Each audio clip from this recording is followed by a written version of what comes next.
The complexity of the angels in Dragon Ball Super is apparently very complicated. Every time it's like a surprise box that you open and say, "Oh my god, is this really true? Can this really happen?" Have you ever stopped to think that everything has always been right before our eyes? The things created since the early days of Dragon Ball reflect a lot on the powers of the angels. Take the Kaioshin rings, for example. One in particular is the time rings, which are guarded by the Kaioshins and are extremely powerful, allowing not only time travel, but also the creation of new timelines. Their use is restricted due to the potential impact on different timelines and universes. If we think a bit, everything is connected. This is only a real fraction of the angels' powers. And what if I tell you I have an ace up my sleeve just like these angels? Maybe it could even be those time rings or some item that exists in the universe. Perhaps they can't just be erased and turned into nothing, but instead become an object of power. This will fry your brain. Do you want to know more about this? Do you really want to travel with us? Are you ready to embark on this wild journey and uncover the secrets of the most powerful warriors? But first, there's a mystery you can help us with. In fact, we've already solved it. Grab your mouse or phone screen and click on subscribe. Leave your like, which always helps us a lot to keep bringing content, and activate the bell, and let's go. What are angels in their purest essence? Think about how every time we think or talk about angels, there's always a sign of greatness. It's something with a magnificent presence, no matter which anime or representation they're placed in. And in Dragon Ball Super, it couldn't be any different. The concept of an angel varies between different cultures and religions, but the central idea is of a being that brings messages and divine protection, acting as a bridge between the celestial world and the earthly world. But in Dragon Ball Super, they were sort of placed just for teaching and have a serious high-risk restriction. Besides their neutrality, they cannot interfere directly in the affairs of mortals unless it's to maintain balance or follow orders from the Daishinkan, Grand Priest, or Zeno.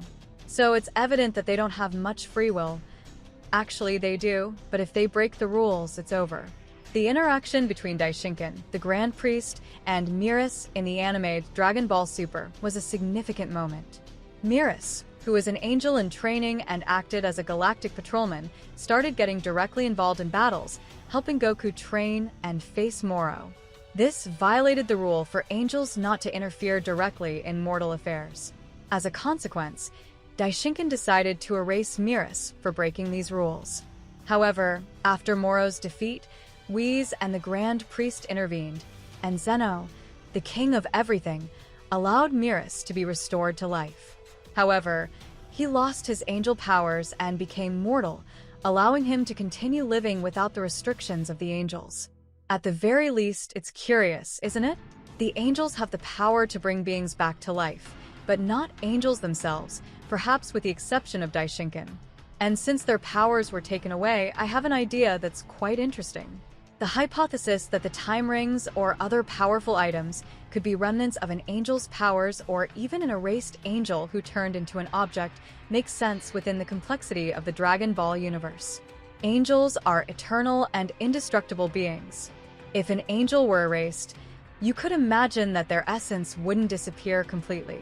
Instead, it could be channeled or crystallized into a powerful object, like the time rings.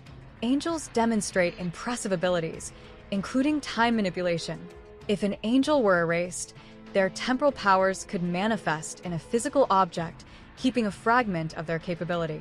This could be a resilience mechanism for the angels, where their existence is preserved in some way, even if their physical body and consciousness are erased. By becoming an object of power, they would continue to influence and protect the universe indirectly. I'll even go further. Perhaps an angel could truly have its memories preserved somewhere that Daishinkan has access to. This opens up a huge range of possibilities. What if Daishinkan sends angels somewhere, and with their many powers, they can return one day? Who knows?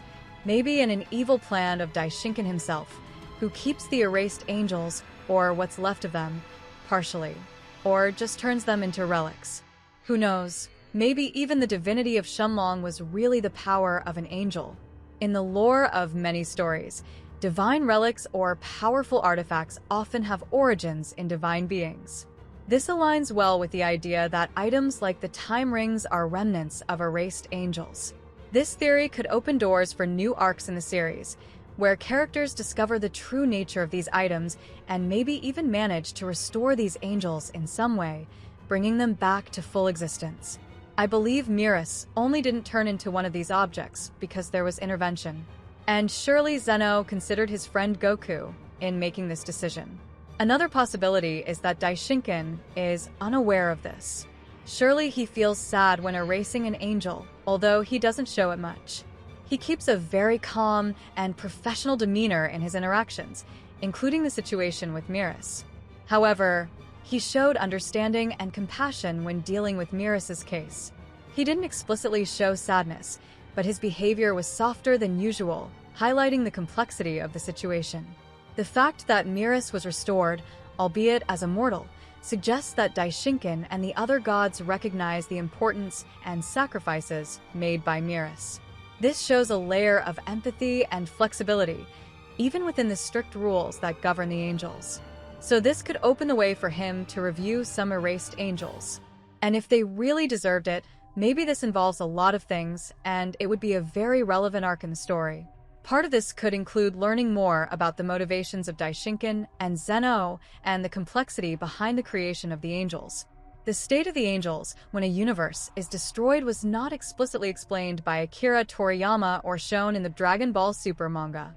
However, in dialogues between characters, especially Whis and the Grand Priest, it's implied that angels enter an inactive or standby state until their universes are restored or they receive new tasks.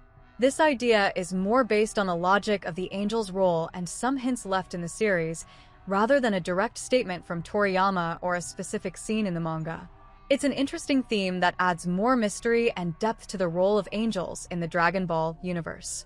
Angels like Whis and Vados are considered eternal beings in the Dragon Ball Super universe. Even when universes are erased, as we saw during the Tournament of Power, angels are not destroyed. They enter an inactive state, awaiting new instructions or the restoration of universes by Zeno or the Grand Priest.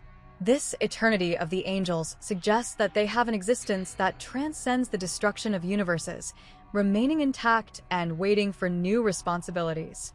It's not entirely clear where they'd go during this period of inactivity, but the idea is that they exist in a state of suspension, ready to resume their duties when necessary, unless they are erased for breaking the rules, of course.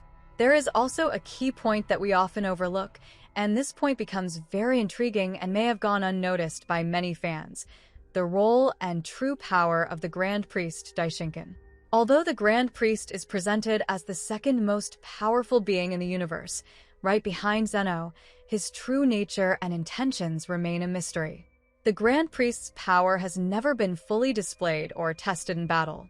His absolute control over the angels and his position of trust with Zeno suggest that he may have abilities that we have yet to see. Very little is known about the Grand Priest's motivations or his past. Exploring his history could reveal deep secrets about the creation of the angels and the multiverse. The dynamic between the Grand Priest and Zeno is complex. He seems to be more than just a servant, perhaps acting as an advisor or even a parental figure. There is speculation that the Grand Priest may have his own plans or conflicts of interest. The Grand Priest has a serene calmness, but there is something enigmatic about him. His calm demeanor and absolute control may hide more complex emotions and intentions that have yet to be revealed. It's this duality that makes him such an intriguing and potentially dangerous character. If he harbors an aura of hatred or some other deep feeling, this could foreshadow future conflicts. The possibility that the Grand Priest has his own hidden motivations adds a layer of tension and mystery to the series. What do you think? Comment below. Going back a bit to complement the idea of angels being objects or powers, we have the Padera earrings, which are divine artifacts used by the Kaishins to perform fusions. They have a unique power. When two people wear a Padera earring on opposite ears, they merge into a single, more powerful being. The fusion results in a significant power boost, combining the physical attributes and abilities of the two individuals. For example, Goku and Vegeta use the earrings to transform into Vegeto. Could such an artifact be of angelic origin, perhaps from an angel who possessed this individuality. It's fine now, because I am here, with this small reference to Almighty, and remembering that in his anime, we have one for all and all for one, capable of passing powers, individualities, to others. Perhaps this is the Grand Priest's greater power. Not only does it reference the Mafuba, which is sealing not just of demons as Vegeta with a pure heart was sealed, but also the sealing of power or an angel into some item. I'll end with this question. What did you think of all this? If this didn't blow your mind, then I don't know what will. Thank you for always being here, and I count on you next time. See you later.